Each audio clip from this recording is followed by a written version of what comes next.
Hey, welcome back. My name is Mariah. I am a certified Christian mental health coach, and today we are going to be talking about forgiveness. We're starting a brand new series, so I hope that you will join me for this. Be sure to like this video, subscribe to this channel, and ring the notification bell so you don't miss a single episode. One of the issues that I see common with forgiveness is people say, well, if I forgive them, then they're just going to walk all over me. And that's not what we're talking about when we're explaining forgiveness, but that is a common misconception. So when we are talking about forgiveness, it is common for most of us to have a knee-jerk reaction. In this series, we're going to talk about what forgiveness is, how do we forgive, and have we really forgiven if we can't go back to normal, and more. So make sure that you do leave a comment. Let me know what you want to talk about in regards to forgiveness, because this can be a touchy subject for so many people. And if you want to do a deeper dive on emotional health where I touch on other conversations like this, be sure to click the link in my description where you can get my free guide on emotional health and join me over on my social media page where we have conversations like this and more. Today, I want to clarify what exactly is forgiveness. Let's just dive right on in. What is forgiveness? Why do we forgive? All of these wonderful, fun questions. But before we get into that, if you call yourself a Christian, then you need to understand this. Forgiveness is a non-negotiable. It is something that we are called to do regardless of the feelings that we have. Now, that being said, I'm going to walk you through my own personal journey through forgiveness and how I've had to learn what it truly means in the midst of complicated relationships. So for me, in the month of June, that's when I'll be posting this, it's Father's Day month, which is uncomfortable for me because I have not had the best relationship with my dad. If you are new to my story, my dad and I were estranged. I started the estrangement for about 3 years before he died unexpectedly, and we never got the chance to reconcile the way I hoped we would. During that time frame, as I was in a no contact relationship with my father, I had to learn what really is forgiveness. I grew up in church like so many of us, and I've heard about what forgiveness is. I've seen it, I've experienced it myself, but I had to really wrestle with the root of forgiveness, what that truly means when you are dealing with complicated relationships the way that I was dealing with a complicated relationship. Now, you might not be struggling with cutting off a relationship the way that I was, but you might be struggling with some of the emotions that forgiveness can bring up. Emotions like anger or sadness, or even bitterness, which can happen if you've been dealing with something like this for a long time. But I'm going to make it very simple for you. If you're wondering what in the world forgiveness is, if it feels overwhelming, let's keep it simple. Forgiveness is releasing a debt. Now, here in America, over 340 million Americans are in financial debt.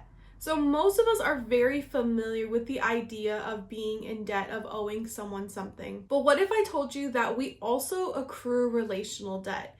That you and I, in our interactions with each other, can cause an insufficiency or a debt that we would owe another person. I want to explain what I mean through an analogy. I don't know if you've ever heard of the love bank analogy, but basically it's this concept that whatever we put into the relationship, whether it's our time, our affection, little gifts here and there, and whatever we take out, the relational demands, little jabs that we talk to each other, the hurts and things that accumulate, whatever we put in and whatever we take out, what's left is what's in that bank account that we have for one another.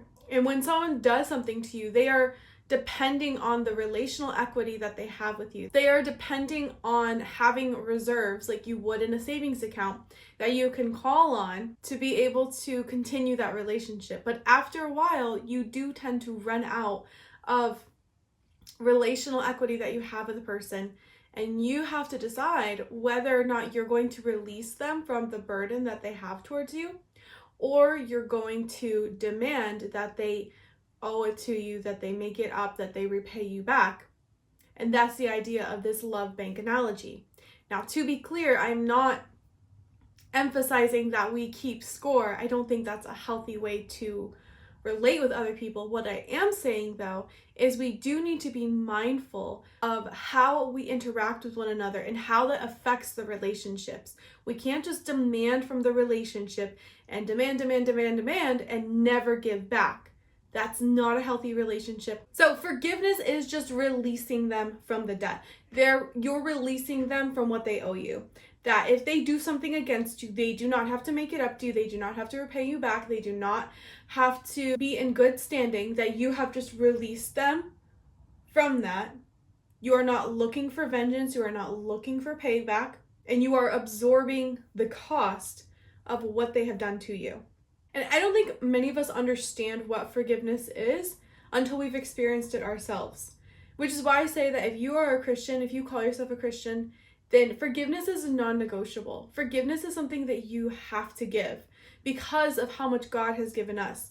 We're reminded of that when Jesus is teaching his disciples how to pray, that we have to pray, Father, forgive them just as you have forgiven us our debts. When we are looking at someone and we're seeing what they've done to us, we have to remember that while we could hold it against them, we also have to remember what we have done, how we have harmed others, how we have maybe not done the exact same thing they have done, but we have harmed God in the way that we've spoken and the way that we've behaved towards other people and ourselves. Experiencing forgiveness is experiencing your slate wiped clean. It's experiencing this freedom and this renewal and this joy of knowing that you don't have to owe, that you can't pay back and you're not required to pay back. Now, through that, it should hopefully spark in us this desire to change, this desire to be showing gratitude because we couldn't pay it back and here we are in the right standing with this person. But Jesus continues and talks about in another parable about the unforgiving servant and how this servant had so much money that he owed his master, and he begged his master and said, please forgive me. I'm so sorry. Please release me from this debt. And the master released him. And the servant went and he found someone who owed him way less money than the servant owed his master. And he threatened to throw him in jail. And it was so ugly, this picture of someone who had experienced forgiveness. And we have to understand that as Christians, we cannot pick and choose who we are going to forgive. It's a non-negotiable, as uncomfortable as it makes us feel. And in case you are not aware, forgiveness is not a feeling. I know that it might feel like that sometimes, but it's not. Forgiveness is a choice and it's a command that you and I, if we call ourselves Christians, we are commanded to forgive other people. We are commanded to not hold their debt against them, to release them from the debt that they owe us, to not be searching for vengeance, to not be searching for payback, and to trust that God sees and he knows, and ultimately he is the best judge of what the situation requires. It's a really hard pill for us to swallow, especially if you have been in complicated relationships like I was with my dad. I'm not saying that the practice of forgiveness is easy. I'm not saying that you're going to ignore the emotions that you feel or that you're not going to have this difficulty wrapping your heart and mind around what it means to practice forgiveness in your particular circumstance. But what I am saying is that if you call yourself a Christian, your heart posture needs to be forgiveness. You need to be aligning yourself with what God's word says and remembering that he has given us so much, so we need to give back in that same way. I had every reason to hold on to the hurt that my dad created. I had every reason to be bitter and unforgiving and resentful. I had every reason. I would have been completely justified, except for the fact that I call myself a Christian and I know that if God forgave me, then I need to forgive him. And we're going to get into the coming weeks that no, forgiveness is not reconciliation. Those are two separate things. We're going to get into that. But we need to be able to release people from the debt that they owe us, remembering that God has forgiven us.